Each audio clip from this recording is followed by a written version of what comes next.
over there, the building, the elevator on the fourth floor was open. Okay. No can collectors coming in the building to open the elevator. And the flashlight we saw you was stolen from and one was breaking the staircases. Okay. Thank you. Megan? I can answer some, or at least clarify some of the things that he's talking about. Can you do it in 3 minutes? Yeah. You said 10 minutes, you can get that. Go ahead. Anyways, it just briefly, in 2011, there was a feasibility study done by Donovan Ripkema at the library. Kristen had arranged for it as an employee of SRI. That would be, it might be my first year I was on SRI. I wasn't in a position perhaps on the board. There was a couple property, right? Yeah, well, no, Was it just his? it was primarily his. It I'm was. sorry, go ahead. It was to teach the community members how to do a feasibility study. So there were work groups, 6 different work groups that all did a feasibility study based on his building so that we could all learn how to do it in the hopes that honestly something would be sparked so that something could come together for Mr. Pangolius' property. And we took his information, his concerns in to measure whenever we were doing it. So he's not interested in residential. He didn't want to do any sort of restaurant or anything that would be competitive to the market, but his passion is having a school there, which has been challenging because we've had the college project and it hasn't come forward, and also the cost of getting into that building are challenging.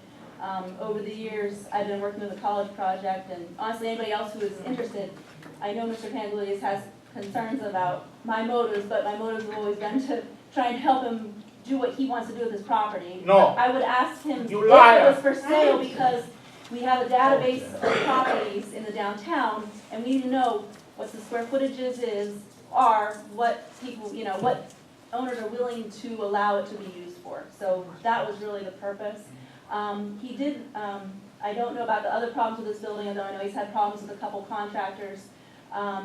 The smell he's talking about would probably be a municipal authority issue. He's talking about there's a lot of sewer grates along the northern side of Market that have odor issues. Not sure if it's broken pipes or just dry, or what, but it's probably a municipal authority issue. So All right. hopefully that helps. Thank you very much. Mr. Wahlberg? Well, the main reason I came was not about the prison, or the jail. I'm doing a fact-finding mission on the property on Arch Street that went to court and the judge ruled. Now, I've been to see Terry 5 times, I've been to, You were at the last council meeting. and nobody's told, okay, here, number 1, what date did the judge make the final judgment? October 3rd, 2000. October 3rd.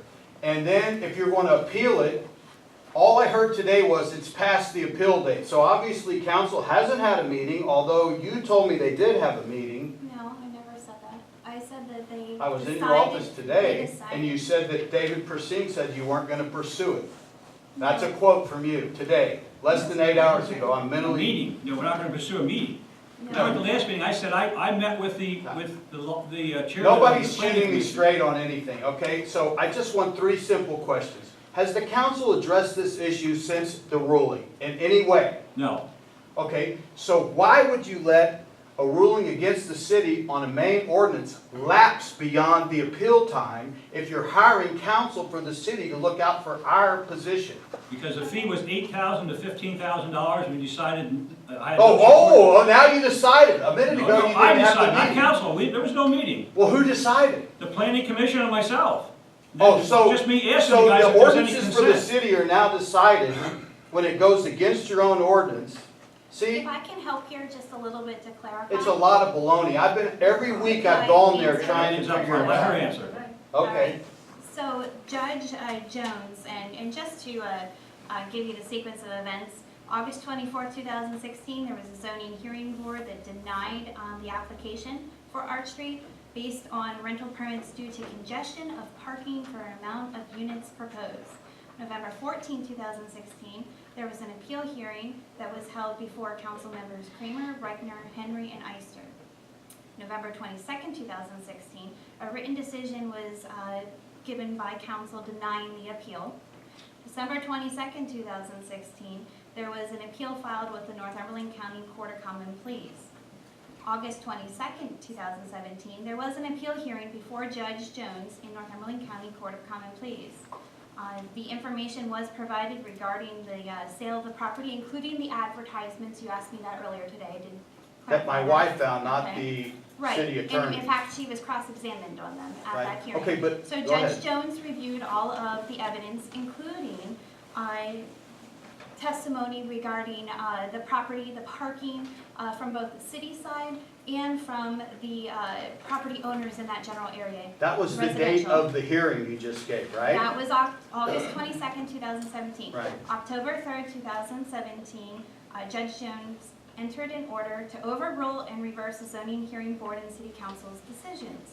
Judge Jones found the testimony offered on behalf of 1337 Holdings was credible, compelling, and ultimately convincing with regard to the availability of parking. Judge Jones further stated that we find little credibility, if any, to those witnesses called on behalf of the appellee who testified over the parking issue.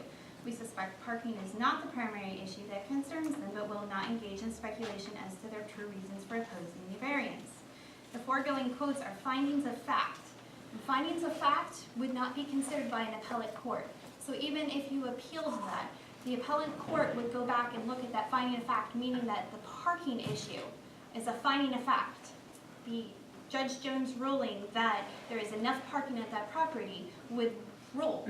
So to do an appeal would be expensive to get the Okay, but same result. the city council never, when did you guys actually send the paperwork from your office to anyone on that council to see what was ruled? October 3rd, 2017, the order was given to the city. Because nobody in City Hall for the last 4 weeks that I've gone there can show me any piece of paper, including his file, which I pulled today. And I've asked Terry, and I've asked every one of them if I could see what happened, and nobody has it. All I So got, Mark, was a phone call. What? All I got was a phone call from. there's no paper trail on this whole thing anywhere in City Hall at this point. Zero. It's public record, and just for the record too, you, under 53 PS section 11001A, would have the statutory right to appeal or intervene if you had chosen to do so. Okay, but This is all public record, it's all, it's okay, filed with but the I'm a court. citizen of the city, and you're representing the city, who's supposed to be fighting for the Right. ordinances that we do have in the city. And we did. So do I have to now become my own lawyer So- to be a citizen of the city to represent the city's own ordinances? So if you would want to seek private counsel, absolutely, you could have. But been why represented did in no court. one there say last meeting, which was 2 weeks ago, that the appeal had passed? What is the actual time for the appeal? Nobody's giving 30 me. days. Huh? 30 days. Okay, so nobody knew, Because sitting up At there. that point, it had already been determined that it There's would no- not make any business sense to proceed with. Okay, this business appeal sense in your process. opinion? No. Mark, nobody knew 2 weeks ago when you were at this meeting that the time had elapsed, no. 'Cause we Okay, said we'd so look into who's it. in charge? You guys send money to attorneys to go fight for the city, and nobody knows the time that you have to appeal or anything? I mean, that's ridiculous. How much do we spend on this So case? just to clarify though, the zoning variance was for parking.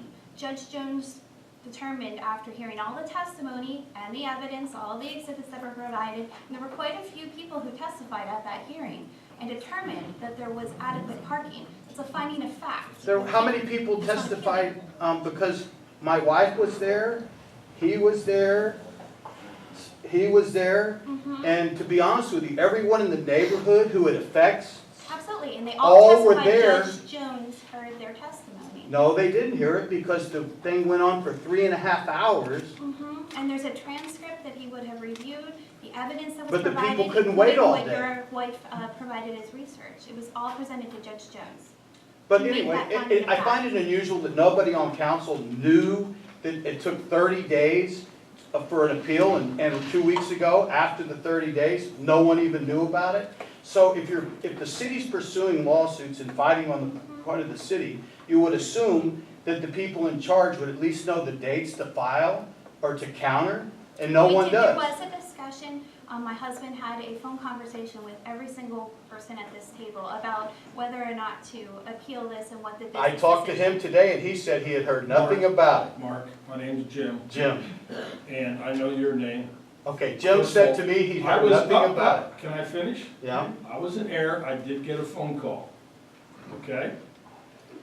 And what the question was asked to me, apparently, it was stated that the fact finding that you just mentioned by Judge Jones, okay, that part couldn't be overturned because it was a fact finding and that he determined there was enough parking. Okay, so everybody here that told me they hadn't heard anything, now, did you all get that same phone call? I did, I told you that when I first. Okay, so a minute ago, it was all a private issue then, right? This was never brought up to council. don't I even know told what- you at the last meeting that we decided not to spend the $15,000. No, you said you were gonna readdress it. We never had a meeting. The meeting was with the planning commission who made a decision, the appeal process, which they went through, which I wasn't at that meeting, and then is anybody interested in pursuing it for $15,000? And the answer was no. I didn't, And you came in and that didn't said- come up for vote or anything up there. No, it didn't have to come up for vote. We didn't want to pursue it. We didn't want to spend $15,000 Okay, so to you just pursue it. said, you said no and everybody else agreed? Nobody fought me. Nobody said, well, yeah, we want to appeal. That's what I'm saying. The Is lawyer that in the said, minutes? recommended not to do it. I was never asked that, and nobody I discussed don't it. care if you were asking, Dale. I'm telling you, I made the decision with the Yeah, planning it's commission. fine. It's And I was just- to spend $15,000. It- Let me it's tell you There's because- nothing secret about it. No, but You wanna to back spend your another own city's $15,000 for legal ordinances. fees. We're spending $500,000 for a building. Yeah, you'll pay $500,000 for a building and we're talking $15,000 to protect our own ordinance. We wouldn't have won. Couldn't have won. You don't know We that. saved you $15,000. Well, I hate to tell you that, if that's the way you look at all of this, the city's doomed. That decision is how we look at it, Mark, yes. Mark, can I say one Behind thing? closed that there doors. won't be- All right, we're done. Mr. Mayor, When Mike Kula called me, I told him straight to his face on the phone, as I told you, Megan Beck, our attorney, was much more prepared than ours. We looked like a little, I was just there as a layperson. Their attorney made us look like honky donks. They were there with law and facts. We were there just with people saying, well, we could lose this part or that. And I told that to Mike on the phone when he called me. So it's not like I'm bringing it up now. I just want to say that I did say that. Y'all have had more than your 3 minutes, about the sir. roof, What? my roof. Take it so many years, my lawyer betrayed me. I told Megan to call the channel 16 to complain, and she said to me, if we complain over there, that's bad publicity for my building. For God's sake, bad publicity if somebody raped the woman and the woman called the police and say, somebody raped me and say, the police say, no say that because that's bad publicity for you. Why don't you call him yourself? Okay. I have one question. For I'm myself. going to ask if anybody else has For anything else in the myself. audience. Everybody's Yes, ma'am. together, Call Channel 16 yourself. Yes, try ma'am. to destroy me. Regina Russell, community activist. The winter For is myself. approaching, and I would like to ask the code Yes, sir. office to begin issuing fines long Why is it- overdue. Excuse me. Hold it down, please. Please, we have a lady speaking. Thank you. Go ahead. To issue fines long overdue to a tenant renting a garage at 406 Walnut. After several months of this area looking clean, he has begun parking his trash disposal trucks again in front of the garage in an open way as defined in the code ordinance as a violation. This garage is not listed as a commercial property. Since he is protected by council members, when it snows, he will be permitted to park his flatbed, tow trucks, and other commercial vehicles in this open way in a residential community and has done so since 2014. The code office was giving him warnings under the direction of Councilman Bartello and never issued fines after Councilman Bartello was accused of false allegations and stripped of his responsibilities.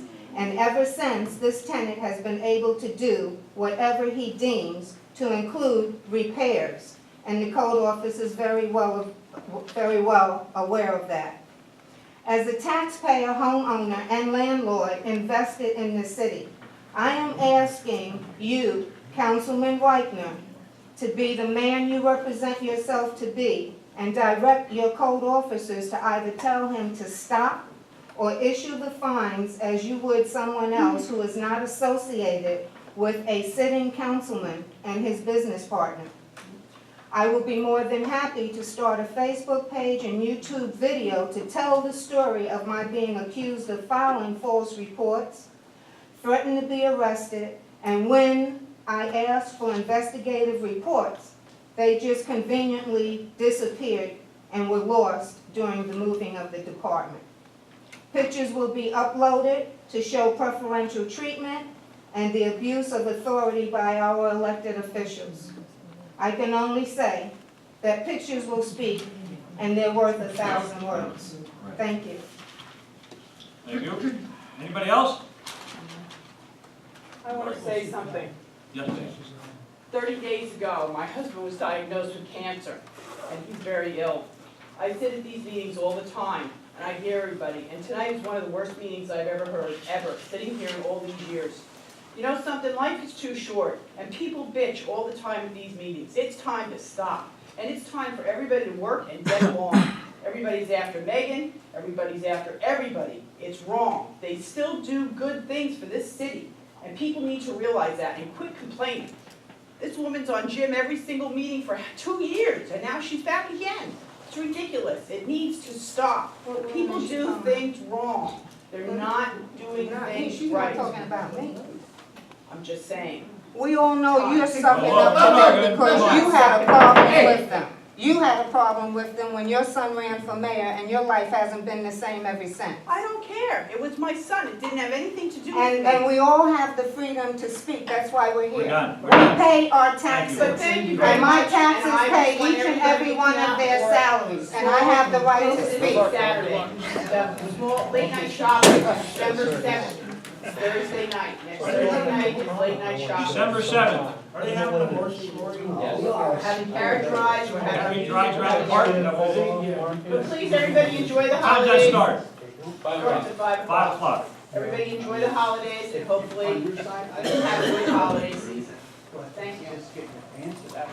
Anything else? Yes, Don't sir. write my name in the paper. Well, this is new for me, I just, Kick your ass. first time I came here. Francis. I just, for the past Just couple mention of your years, name. oh, Tom Roy. Okay, Tom, go ahead. I will have For to the past couple of years, down. I Please let him talk. I just wanted to know, we used to have Christmas lights all over the poles and everywhere, and now they're gone. I just wondered what happened. Who's we? Well, Sunbury had lights all the way around all the poles in Sunbury, Market Street and Front Street.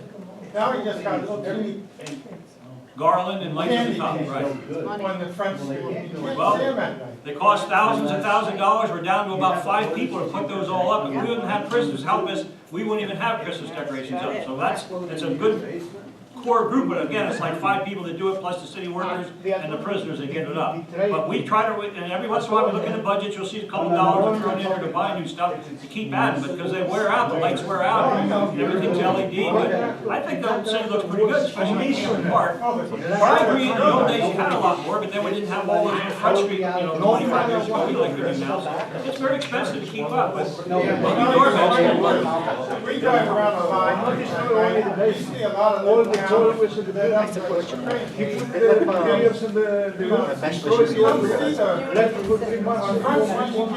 Please hold it down. Because it's so dark. And destroy my always. Okay, thank you for your comment. Yep. Anything else? Hey, real quick, Yes, sir. this weekend, Shikellamy Theater has their fall play. It's called Rivers and Ravines. Thursday night, Friday, Saturday, and Sunday afternoon. You have nothing going on, come out and see the kids. They're gonna do a wonderful I job. went 2 years ago, and that's the first time in my life I've ever. Well, this is just a play, it's not a Time. musical. I know, but I'm saying just what the kids could do. What time is it? I think it's 6:30 or 7. I think it's 7. I think it starts at 7. But it's this Thursday, weekend. Friday, and Saturday? Thursday, Friday, Saturday, and a Sunday afternoon. What's the name of the play? It's called Rivers and Ravines Okay, I saw that. Where's it at? at the high school. Anything else? Thank you for coming, this meeting is adjourned. I